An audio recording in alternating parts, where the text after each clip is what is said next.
అత్తగారికి కోడలికి గొడవలు, మామయ్య గారికి కోడలికి గొడవలు. ఈ కొత్తగా బయట నుంచి కోడలి రూపంలో ఆ కుటుంబంలోకి వెళ్ళిన కుమార్తె ఆ కుటుంబ వాతావరణంలో అడ్జస్ట్ అవ్వటం కానీ, ఆ కుటుంబంలో సర్దుకోవటం కానీ, ఆ కుటుంబంలో ఒక మెంబర్గా తాను ఒదిగిపోవడానికి చాలా టైం పడుతుంది. కొంతమంది మంచి వాళ్ళు సర్దుకుంటున్నారు, కొంతమంది మీకు తెలియదు కాదు, మీ అమ్మగారితో నాకు పట్టం లేదు, మీ నాన్నగారితో నాకు పట్టం లేదు కనుక ఇప్పుడు మనం అక్కడి నుంచి ఏమైపోవాలి, వేరైపోవాలి, వేరు కాపురాలు. బైబిల్లోనండి దేవుడు కుమార్తెలను ఉద్దేశించి, పెండ్లి చేసుకోబోతున్న కుమార్తెలను ఉద్దేశించి ఒక మాట రాశాడు. ఎప్పుడైతే వివాహం అయిందో దేవుడి మీద ఆనుకొని సుబుద్ధి కలిగిన భార్య ఎప్పుడైతే వివాహం ద్వారా తన అత్తవారింటికి వెళుతుందో, తన అత్తవారింటి ఎడల ఒక మర్యాద, ఒక క్రమము, ఒక బాధ్యత కలిగి తన కుటుంబాన్ని నిర్మించుకోవాలి. అత్తవాళ్ళ కుటుంబం తన కుటుంబంగా భావించాలి, అత్తవారింట్లో ఉన్న వాళ్ళందరూ తనవారిగా భావించాలి. స్త్రీ ద్వారా దేవుడు ఏ కుటుంబానికి ఒక కుమార్తెను పంపించటం లేదు. సుబుద్ధి కలిగిన భార్య యెహోవా యొక్క దానము అనగానే ఈ సుబుద్ధి కలిగిన భార్య ఆ గృహానికి వెళ్ళి ఆ గృహంలో ఉన్న వాళ్ళందరినీ కూడా వాక్యంలో నిలబెట్టాలి, దేవుడిలో నిలబెట్టాలి. మీకు చూపిస్తాను ఇప్పుడు బైబిల్లో. తన వాళ్ళు ఎప్పుడైతే వివాహం అయిపోయి అత్తవారింటికి వెళ్ళిందో ఆ కుటుంబాన్ని తన కుటుంబంగా ఓన్ చేసుకోవాలి అని పెండ్లి కుమార్తెలకు దేవుడిచ్చిన మాట చూపిస్తాను. పెండ్లి చేసుకునే కుమార్తెతో దేవుడు చెప్తున్న మాట. 45వ కీర్తన తీయండి ఒకసారి, 10వ వచనం చూద్దాం. ఇవి చాలా జాగ్రత్తగా వినాలి. ముందు పెండ్లి కుమార్తె చెప్తాను, తర్వాత పెండ్లి కుమారుడు చెప్తాను. ఇద్దరు చాలా జాగ్రత్తగా ప్రసంగం వినాలి. 45వ కీర్తన 10వ వచనం. కుమారి కుమారి ఆలకించుము, ఆలోచించి చెవియొగ్గుము అన్నాడు. స్త్రీలందరితోనూ చెప్తున్నాడండి.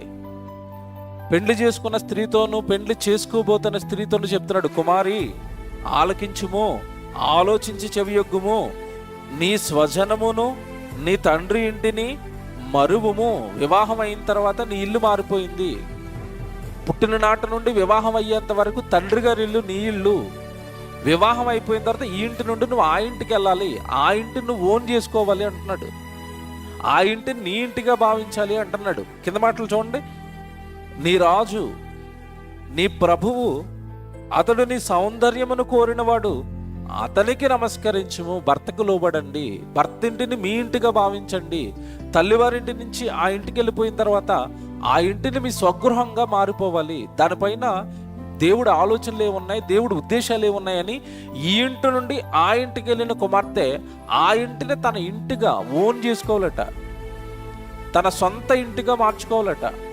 31వ కీర్తన 31వ సామెతకు వచ్చేస్తే 31వ సామెతకు వచ్చేయండి. ఇప్పుడు చెప్తాడు అక్కడ, తన అత్తవారి ఇంట్లో ఈ కుమార్తె ఎలా ఉండాలి, తన ఇంటిగా ఆ ఇంటిని మార్చుకుని ఎలా మెలగాలి కుటుంబంలో. నేను ఇవన్నీ మీకు ఎందుకు చెప్తున్నానంటే, ఈరోజు భూమి మీద ఉన్న కుటుంబాల్లో ఇవి తెలియకే సఖ్యత లేదు, సమాధానం లేదు. అత్తగారికి కోడలికి విభేదాలు, గొడవలు, శాంతి లేదు, సమాధానం లేదు. వివాహమైన కొద్ది రోజులకే మనశ్శాంతిని కోల్పోతున్నారు అటు కుటుంబం ఇటు కుటుంబం. దీని అంతటికి కారణం వివాహం ద్వారా జతపరచబడిన వీళ్ళిద్దరికీ నియమాలు తెలియాలి. నియమ నిబంధనలు, దేవుడు పెట్టిన నియమ నిబంధనలు తెలియకపోతే ఎప్పుడు అల్లకల్లోల కిందే ఉంటుంది. ఇక్కడ ఇంకొక విషయం అండి, చాలా మంది తల్లిదండ్రులు చేస్తున్న తప్పు కూడా ఇక్కడ ఒకటి ఉంది. వివాహం చేసి ఆ ఇంటికి వెళ్ళిపోయిన తర్వాత కుమార్తె ఆ ఇంటికి ఇచ్చారు, ఆ బిడ్డను ఆ ఇంటికి ఇచ్చారు. ఆ ఇంట్లో క్షేమంగా ఉండాలి, ఆ ఇంటిని కట్టుకోవాలి ఆ బిడ్డ.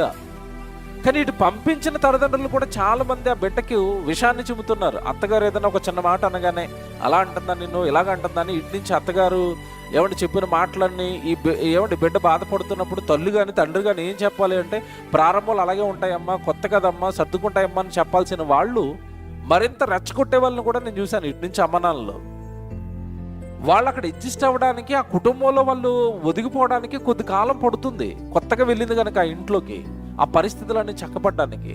చక్కబెట్టుకోమని చెప్పాలి కుమార్తెతో. ఆ ఇల్లు నీ ఇల్లు అని చెప్పాలి. ఎంత చదివారు కదా దేవుడి మాట. ఆ ఇల్లు నీ ఇల్లు అని చెప్పాలి, ఆ కుటుంబాన్ని కట్టాలి అని చెప్పాలి. ఇక్కడ వచ్చేసరికంటే 31వ సామెతకి ఆ కుమార్తెకి ఎన్ని బాధ్యతలు ఇస్తున్నాడో దేవుడు 31వ సామెతలో నేను చదివిస్తాను. 10వ వచనం మళ్ళీ చదువుతారా. గుణవతి అయిన భార్య దొరుకుట అరుదు, అట్టిది ముత్యముల కంటే అమూల్యమైనది. ఆమె పెనిమిటి ఆమె యందు నమ్మిక ఉంచును, అతని లాభప్రాప్తికి వెలితి కలగదు.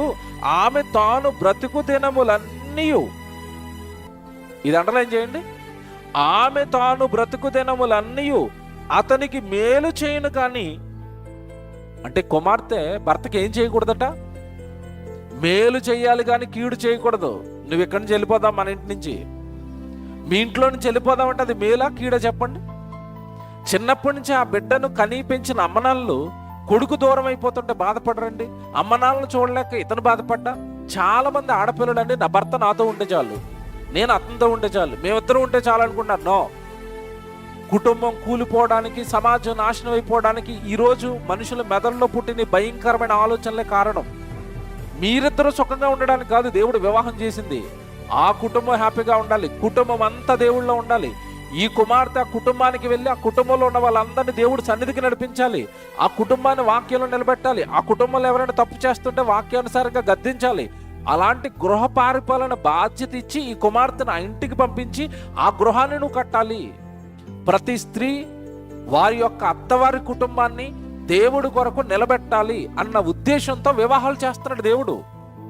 గుణవతి, జ్ఞానం కలిగిన స్త్రీ, ఈ కుటుంబం నా కుటుంబం కదా, అత్తయ్య మామయ్య ఈ వ్యవస్థ అంతా దేవుడు నాకు ఇచ్చిన కొత్త కుటుంబం కదా, ఈ కుటుంబాన్ని అంతా నేను దేవుళ్ళలో నిలబెట్టాలి, ఈ కుటుంబం ద్వారా నేను దేవుడు పని చేయించాలి, ఈ కుటుంబంలో ఉన్న వాళ్ళందరినీ కూడా పాపంలో పడిపోకుండా నేను కాపాడుకోవాలి అన్న గురుతర బాధ్యతతో ఈ కుమార్తె ఆ గృహంలోనికి అడుగు పెట్టాలి.